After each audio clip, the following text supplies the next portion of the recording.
We just want to make a good movie. We just want to make a movie that entertains us, that I would want to see, that doesn't exclude anybody. Oh boy, this is going to be good, I can tell.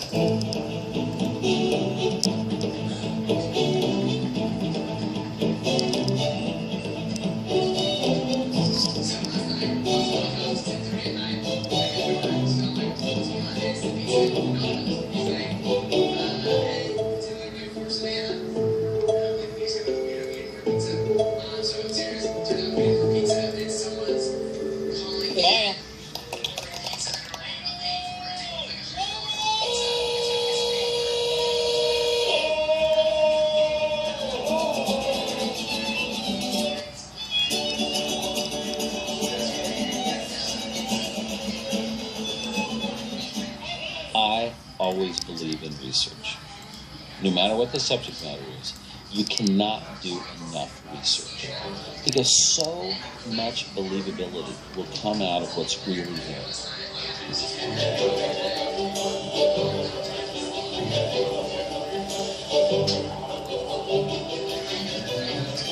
I went on numerous field trips and research trips. Going to the museums to actually take fish out of the bottles and have a look at them close up. I went to every single person early on in the film and said, you have to get certified scuba diving, you have to go underwater.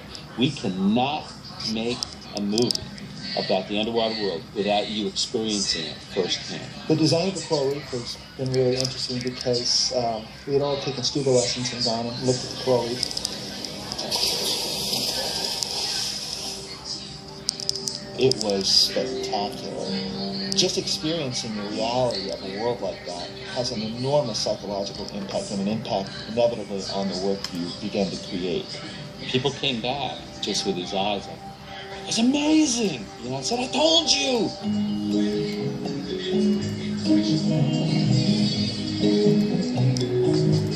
One of the first things I did was I got together with the R&D group and we looked at images of things underwater and thought, what is it that makes you believe that it's underwater? We put together our simplest version of an underwater set, almost like My First Ocean, and tried to make that look like it was underwater. Our first test appeared to be either a chlorinated swimming pool or a very foggy day on a heath somewhere in Scotland. We didn't get ocean water. Each of these individual aspects of being underwater looked great, but we couldn't get them all to work in concert together. And I just picked a couple shots of things above water and things below water from real footage, and I said, okay, using exactly the tools that we have created, nothing else, I want you to see how close you can mimic these actual shots. And they came back a couple weeks later, and they put the two images up, the actual live-action footage and then our footage, and I couldn't tell which one was which. We were shocked. I mean, we were elated because it's like, oh my gosh, we did it. I mean, it looks like water. Then we had to sort of pull back and go, wait a minute, it looks too real. We want you to believe that it exists, but we want you to also kind of feel that you're in a make-believe world. We just push on the story as hard as we can. And we try and buy ourselves as much time as possible to work out every aspect of the story. It's really important for us, sort of at the head of this big pipeline before it gets down to layout and animation and lighting, to work this thing out right. And that includes pacing of the film, that includes the emotion, making sure that people are feeling things as the movie progresses. And on Nemo, Andrew thought he had the magic bullet because he wrote the screenplay himself and had a complete screenplay going into this, which we don't always do. We thought that this whole process was going to be much smoother sailing. But the reality is once you put these movies up in storyboard form, a lot of things come to light that aren't clear when you're just reading words on a printed page. The thing that finally makes it on the screen is all about rewrite, rewrite, rewrite, rewrite. Is that funny enough? Make it funnier. Okay. And a good portion of the rewrite process is not done by the screenwriter, at a word processor or a typewriter. It's the story department. It's the guys that sit in a room with you for close to 2 years, batting out ideas, countering your ideas, drawing up story panels, putting them up on a wall, pitching things, putting things on a reel down in editorial. It's a very malleable, messy, glorious process. Sometimes it's about doing things over and over and over and over again. And even though I've done this a lot of times, it never fails to to bring me to that point we're in. Oh boy, I don't want to do that sequence one more time. When it works, it's amazing. The power of what you can do with a group of great minds. But it can also be very, very frustrating because there's not a singular mind at times. Can you help me? No. You get yourself in there, you can get yourself out. When it really got dark and we didn't know what to do, Andy and I would jump in a car and we'd drive to LA. You know, instead of flying down, we'd go down and record Ellen DeGeneres or Albert Brooks. We'd drive 6 hours. But what that would force us to do is to just talk it out with no other distractions. And we worked a lot of good stuff out that way. When I watch the film now, I can remember where we were on I-5 when this idea brought forward. In fact, the Nemo initiation sequence was written on one of these trips. Shark bait. Shark bait. Welcome, brother shark bait. Shark bait.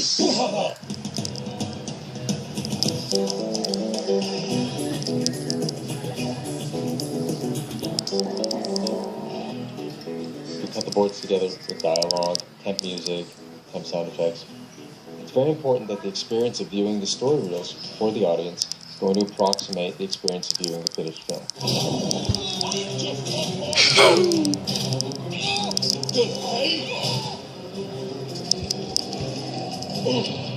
We spent a lot of time, we spent years, in fact, honing this story reel to try to create the best, most solid, entertaining template for the movie.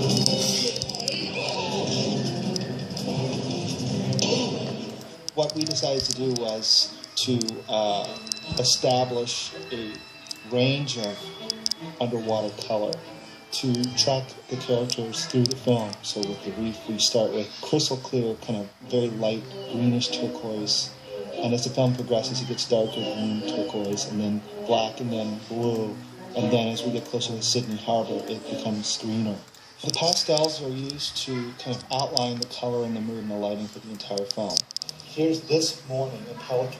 I start off again with a big broad stroke color palette. We're trying to figure out time of day and mood for the film. And then as we move forward and things are getting finalized in story, I go back in and, just visit key shots in a scene to kind of provide a direction for lighting. He'll put out the inspiration for what the scene should feel like and how it fits into the whole. We'll scan them in, and then she'll take them and she'll balance the colors a little bit. And he'll see it later, and he's like, wow, that looks as good as I was hoping it would look, which just, of course, makes me feel like $1 million.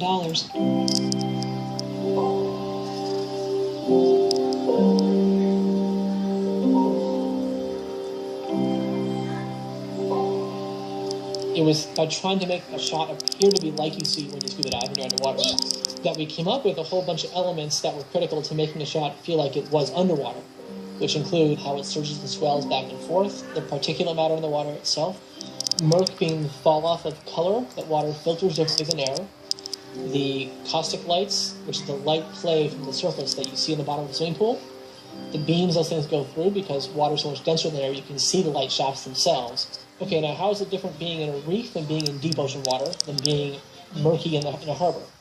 Oh, okay. So now you have to find different settings for all those various things again and set the levels again. So you get, harbor water and sewage water and clear, open blue ocean water, murky ocean water, bright sunny reef water that's shallow at night and at day and at dawn and dusk. If you look at fish, it's amazing how little we did have to caricature them, because they're so wild in their shapes and forms. They took a lot of scientific input, but there are some things you just have to do in order to act that fish don't do. Real fish have the eyes on the side of the head. They don't have eyelids, and they don't blink, and they don't talk. So how do you design a fish that is able to talk and emote and everything that the animators are going to want to put in there? We looked at how dogs emote. The subtle movements of their eyebrows is enough to emote like sadness or happiness. Neutral sided, angry, sad. And it's the same thing with these fish designs. We put enough eyebrow mask in there to really get the nuances of emotion. So I basically now have to flesh that design out, start figuring out the details about the fins and the gills and the mouth and the teeth, and turn her around, draw from so many different angles. So as I'm developing that character, there's some designs that Andrew really likes, Andrew and Ralph really like, and then they give it to Jerome, Ralph, the sculptor here. We're generating these sculptures to pre-visualize character design. We knock these out in clay, just like this, and we do it as fast as we can so we can get as many changes from the director and the art director, as many as we need. That's really when the magic happens. Starting to see that 2D drawing come alive in 3D, and it's like I get all this amazing information from it. I start seeing it in a new way. I start turning it around. I look at it from the top and the bottom, because you never know if that's the way they're going to be seen in the movie. Once the sculpt's done and we get approvals, then it goes on to the modelers, and then they actually start building them in the computer using our clay sculpts as a reference. And we would have animators come in and help us figure that stuff out too. So the process is incredible. It's so collaborative. Something you did it! Something you're covered with germs! The shader and texture art director is responsible for taking those models, both sets and characters, and giving them life in terms of the scales or textures on the surface of these characters. Tropical fish die a lot, unfortunately, and so they always have a good supply at fish stores of dead fish. So then we take them and we slap it on the scanner and we hold it up to the light and see what it looked like, and start identifying what the important characteristics are of that fish, what color they are, what kind of texture they are, how they respond to light when lit. So like whether they're shiny or smooth, whether they're velvety or translucent.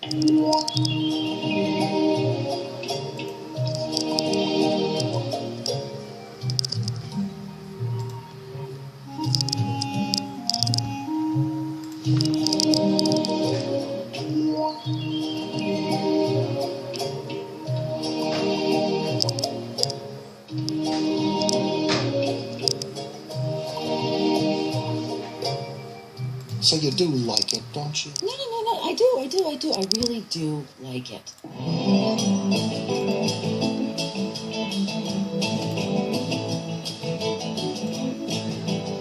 We had, I think, this bag of tricks as animators for bipedal characters. We'd all carried around with us, even ever since Toy Story 1. It wasn't until we had done the first few tests that we had realized that it's a completely different language. I think for most animators it takes a good month or two of pretty intense stuff to really get into understanding what makes a fish feel like a fish and adapting their old bag of tricks to the new bag of tricks.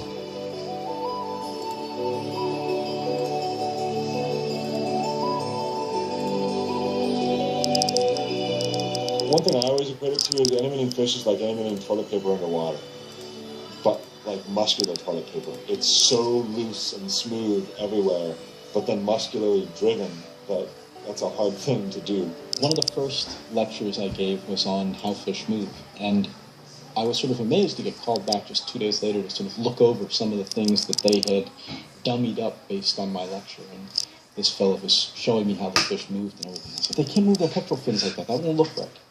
A fish can't just sort of do that.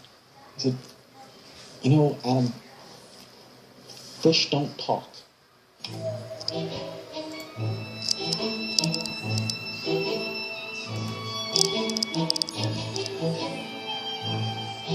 It takes a tremendous amount of effort to create something that looks effortless. You're pushing the envelope, you're stressing your production plan out as much as you can to bang on the story and get the lines just right and get it edited just right. Crunch time is almost literal. It's like you have so much that comes right at the end because you've taken so much time to test the story. I think when things get really tough around here, when you start to feel the stress build up, that tends to be when we kind of explode as a group and people just go crazy. We tend to kind of just blow off steam or whatever.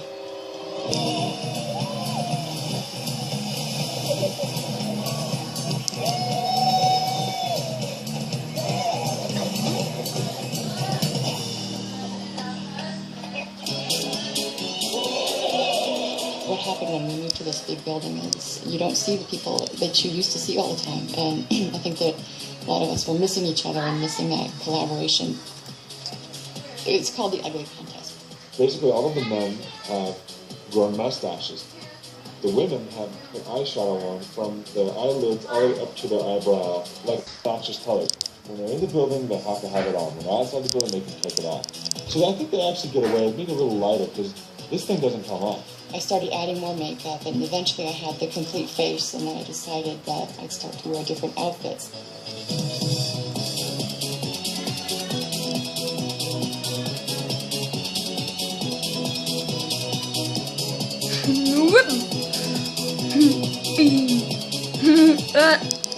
As the contest went on, people were going out and checking each other out more often, and we did get around to each other's offices and chat and look at each other's work and get feedback and just had fun. I know. I pushed my belly button and pulled. That was fun. On the production, we have what are called shot briefings for the animators. And to be honest, all that is a fancy word for what all directors do with actors. You may be talking about what your character's motivation is, or simply, you need to be swimming here, and you suddenly have to be at this point in the frame by the shot's over. Whatever the actor needs to make the scene work. I remember it. I do. It's there. I know it is because when I look at you, I can feel it. And I look at you and I'm home. I can say to you, she realizes she doesn't want to be lonely anymore. I don't think she's that articulate. She understands it even that clearly. But I think she's felt it. She just hasn't formed it, right? So it's like forming as she's saying it, right? It's just like, if you leave, it's like, basically, I will be lonely, but she doesn't even know that yet. She's just like, it's going to be bad, right? There's definitely acting that comes from the voice talent, but it's really people's ability to get inside of that character. You have to know all about it in order to bring a character to life. Otherwise, the character's not alive, it's just moving. I locked the door, I closed the door, and I put up some pictures of different people or things in my life that were important to me that are gone now, and kind of put myself in that moment for a while, and it was a depressing day. But, and then after a while, after I was really kind of in the moment, I looped the dialogue, and I turned on my little computer camera here. And I look at you and I'm home. So working from that has been a great help. And hopefully, since it's coming from a sincere place in me, when it's coming out of Dory in the film, it'll feel like it's coming from a sincere place from her as well. It's almost like when you show your shot, you're naked and you can't hide behind anything. So yeah, I haven't shown it to Andrew yet. It's there. I know it is because when I look at you, I can feel it. And I look at you and I'm home. She comes across more collected than I think we want her to come across as. My initial response is that you have to have a little more jerky left and right on top of your stuff at the beginning. Some hint, some tell that it's all falling through her fingers right there as she's talking. There's a lot of this back and forth that happens, and this is super fine-tuning so that you get a really appealing character, and they always feel organic, and they never feel computery. It feels like he's locked in space, hanging from a hook right here. Can you try stretching his neck? Just like a half-beat pause. Oh, like that. He just swam. Oh, sweet, very plugged in. If we've done our job, you never sense the technology that's behind it. You just get the art out of it. You get the entertainment out of it. And remember it. I do. It's there. I know it is because when I look at you, I can feel it. And I look at you and I'm home.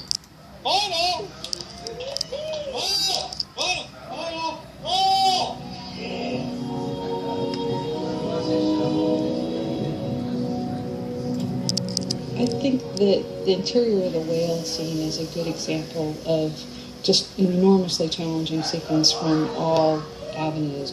We're inside a whale mouth, most of the time underwater, and the whole whale is underwater, and it's at night. So where does the light come from? You have to invent something that looks believable, shows the action, makes the characters look appealing. It makes it really hard on lighting to have two main characters, one that's blue and one that's orange, in a blue environment, because you want the orange one not to go black, because you're hitting it with blue light.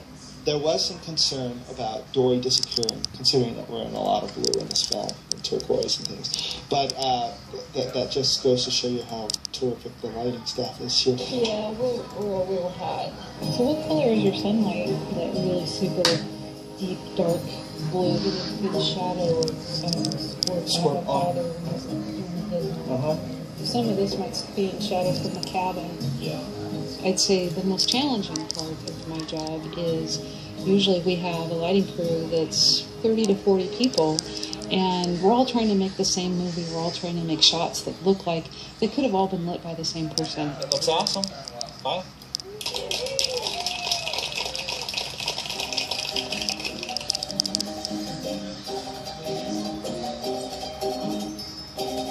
Graham said we got to film about water. And, what kind of water? Is it splashing water? Is it pouring water? Are we underwater? Are we above water? Actually, we're all those things. Oh. Here you just need a sim of the water being affected by this boat wreck. This is the big kickback splash. Yeah.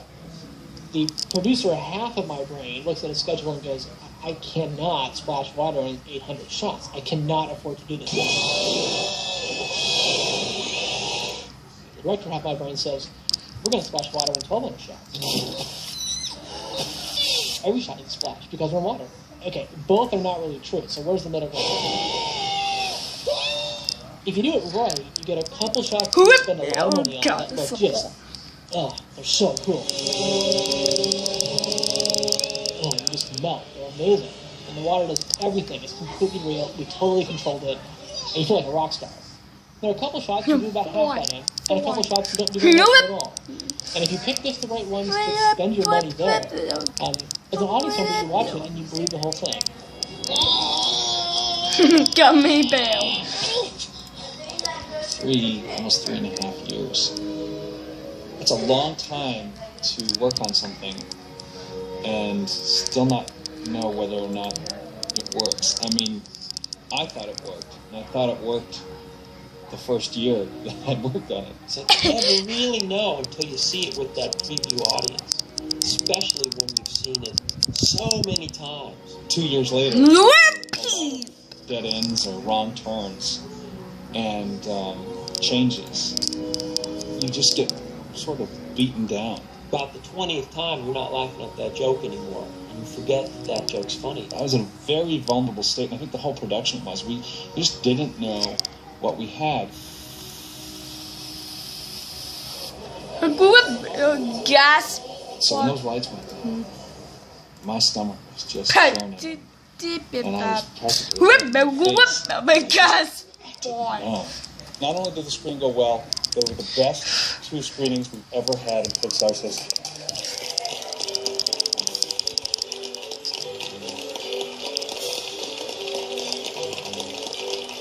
It was amazing. I found myself realizing that I had pretty much followed Father's journey and gotten to the point where I was just seeing everything half empty. And that was my moment of seeing things half full, for this picture.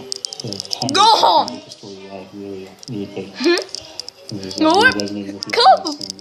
Of course, there was also the shot in the arm. We needed to come back home and go, all right, let's crank this thing out. Let's go.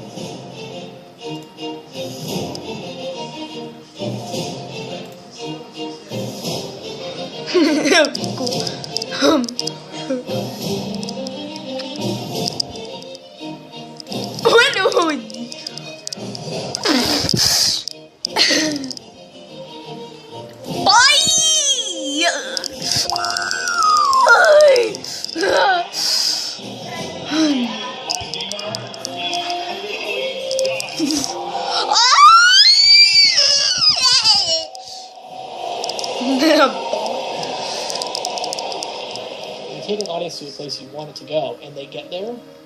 That's a because that means that all the stuff you spent doing for years and years and years actually worked. It's been a long, tough road, but we've all been there before, and we know that it's worth it. It's worth all the hard work. I've always known, even in the darkest days of the making of this movie, this movie is going to be stunning. And it is. Once the dust settled, I feel like, wow, Now, this movie isn't exactly what it was when I planned it, but when I watch it, it's exactly what I wanted to feel like. Dad, you can let go now. Sorry. Now go have an adventure.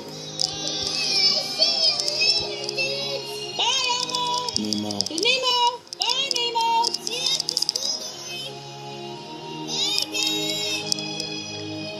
Bye, son.